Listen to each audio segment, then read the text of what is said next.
Di dunia yang bising dan sibuk ini, tanaman memberi kita kedamaian dan ketenangan. Tanaman tidak berteriak atau bergerak, hanya berdiri diam. Tapi, bener nggak sih? Gimana kalau aku bilang bahwa saat ini juga kaktus favoritmu sedang mengirim pesan ke teman-teman tanamannya? Dan pesan-pesan ini sebenarnya bisa membantu kita, manusia, untuk memberi makan dunia. Apa yang sekiranya dikatakan oleh tanaman? Segala macam hal seperti, tolong, mendaratlah di sini. Atau, turunlah, buahku sudah matang. Dan pesan-pesan ini bukan cuma dikirim oleh tanaman besar seperti pohon, bahkan lumut pun bisa sangat cerewet.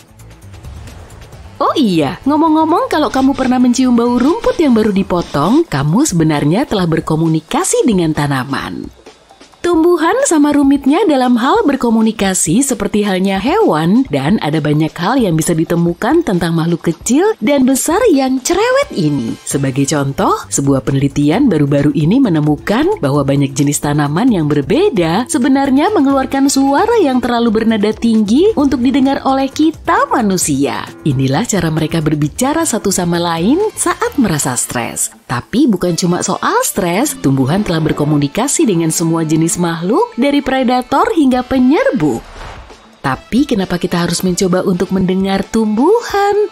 Ini sebenarnya bisa membantu kita memecahkan beberapa masalah terbesar yang dihadapi planet kita saat ini. Karena populasi kita terus bertambah dan iklim berubah, kita perlu mencari cara untuk menanam lebih banyak makanan di lahan yang lebih sedikit. Dan komunikasi tanaman mungkin bisa menjadi kuncinya. Tapi masalahnya, tanaman tidak berkomunikasi dengan cara yang sama seperti kita. Tumbuhan nggak punya sistem saraf, jadi nggak bisa mengirim sinyal bolak-balik seperti kita. Sebaliknya, tumbuhan menggunakan jaringan pipa dan tabung yang rumit untuk memindahkan informasi, mirip seperti pipa ledeng. Sebagai contoh, jika sebuah daun mendeteksi adanya pemangsa atau perubahan cahaya atau suara, daun tersebut akan mengirimkan sinyal ke seluruh bagian tanaman. Akar di sisi lain dapat mendeteksi kekeringan dan mengirim sinyal ke daun untuk menghemat air. Sinyal listrik berjalan di sepanjang tanaman melalui sistem tabung yang kompleks dengan bahan kimia di dalamnya. Tapi inilah bagian yang paling menarik, kita bisa mengamati komunikasi listrik ini dengan meletakkan elektroda di berbagai bagian tanaman, dan bahkan ada instrumen di luar sana yang bisa menerjemahkan muatan listrik ini menjadi suara yang bisa kita dengar. Jadi kalau ada tanaman yang terluka, kita bisa mendengar sinyal listrik yang keluar dari luka tersebut. Jika dua tanaman bersentuhan, mereka bahkan bisa saling mengirimkan sinyal-sinyal ini. Dan ini bukan hanya tentang mendeteksi perubahan di lingkungan ya. Yuk kita ambil contoh perangkap lalat Venus dan tanaman sensitif seperti Mimosa pudica atau putri malu. Tumbuhan-tumbuhan ini menggunakan sinyal listrik setiap kali disentuh. Saat tersentuh, tanaman ini mengirimkan sinyal yang memicu respon unik mereka. Perangkap lalat Venus menutup mulutnya untuk menjebak mangsanya, sementara putri malu bergerak untuk mengusir serangga. Tapi bukan cuma sinyal listrik, ada juga berbagai bahan kimia lain. Hormon memainkan peran penting di sini. Hormon yang disebut auksin diproduksi di bagian atas tanaman dan bergerak ke bawah memberitahu si tanaman mana bagian atasnya. Hal ini sangat penting bagi tunas yang ingin menembus permukaan tanah dan mendapatkan sinar matahari. Namun, ini juga bukan cuma soal pertumbuhan dan perkembangan. Saat berada di dalam bahaya, tanaman harus bereaksi dengan cepat untuk mempertahankan diri. Jadi, banyak tanaman mengirimkan hormon yang disebut asam jasmonat untuk mulai memproduksi racun dan dengan demikian melindungi dirinya dari predator seperti serangga. Seolah sang tanaman berkata ke dirinya sendiri, "Hei, kita harus melawan!" Kamu tahu nggak, beberapa spesies sebenarnya bisa mendeteksi saat tanaman lain merespon bahaya. Tikus bisa mendengarnya, sementara serangga bisa mencium sinyal kimiawi yang dikirimkan. Bayangin waktu kamu lagi jalan-jalan di hutan, dan kamu mendengar pohon berteriak, "Aduh!" di kejauhan. Serem banget nggak sih? Kita belum begitu yakin apakah sinyal-sinyal ini disengaja atau hanya produk sampingan dari respon tanaman. Tapi aku udah bilang kalau tanaman bisa mengeluarkan suara ya. Yuk kita bahas tentang itu. Penelitian terbaru menunjukkan bahwa tanaman dapat berkomunikasi melalui suara ultrasonik saat mereka stres. Suara ini bisa dideteksi oleh mikrofon yang peka terhadap suara kelelawar, dan berbagai spesies tanaman yang mengeluarkan suara ini termasuk kaktus dan tomat. Serangga dan mamalia bahkan bisa mendengar suara-suara ini yang terdengar seperti letupan tanpa peralatan canggih. Para ilmuwan menggunakan penemuan ini untuk menemukan cara baru guna mendiagnosis, merawat, dan memantau tanaman tanpa menyebabkan kerusakan.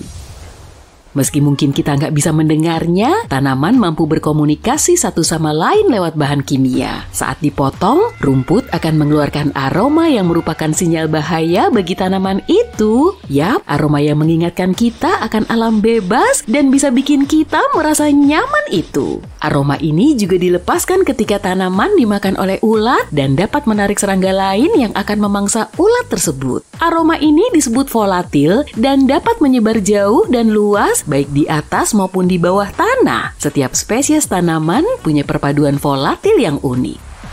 Pada tanaman, senyawa volatil adalah bahan kimia yang tujuannya banyak. Senyawa ini punya kekuatan untuk menarik penyerbu ke bunga, menuntunnya ke bunga yang belum diserbuki, dan mengundang penyebar benih ke buah. Selain itu, senyawa ini juga dapat mencegah dan menjauhkan predator untuk memakan tanaman. Zat-zat yang mudah menguap ini dipancarkan dari daun, dan ketika mencapai konsentrasi tertentu, zat-zat ini akan memabukkan dan mengiritasi pemangsa sehingga mereka tidak dapat lagi memakan tanaman, seperti halnya orang yang memakai terlalu banyak parfum.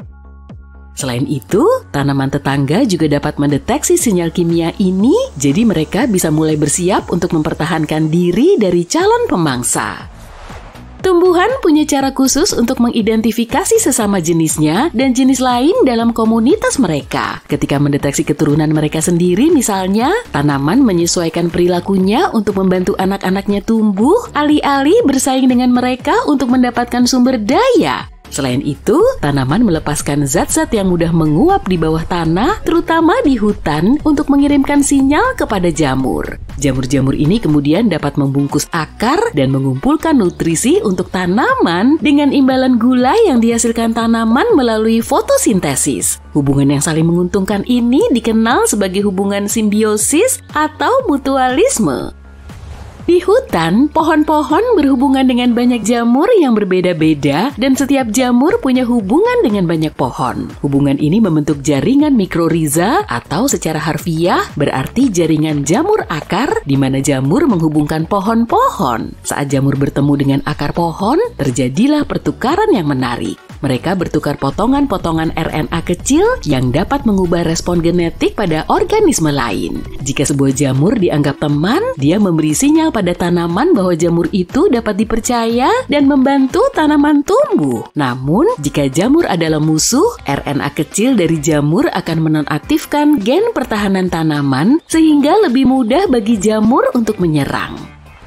Kalau kamu kira pohon cuma bisa bersaing satu sama lain untuk mendapatkan sumber daya, coba deh pikir lagi. Pepohonan sebenarnya bisa saling berbagi nutrisi dan air kalau terhubung di bawah tanah oleh jamur yang sama. Jamur bertindak seperti jembatan kecil, menghubungkan akar pohon yang berbeda dan memungkinkan pohon untuk bertukar sumber daya. Bahkan, beberapa pohon tertua dan terbesar di hutan seringkali menjadi pohon yang bertindak sebagai perawat, memberikan dukungan dan nutrisi kepada pohon yang lebih muda dan lebih lemah.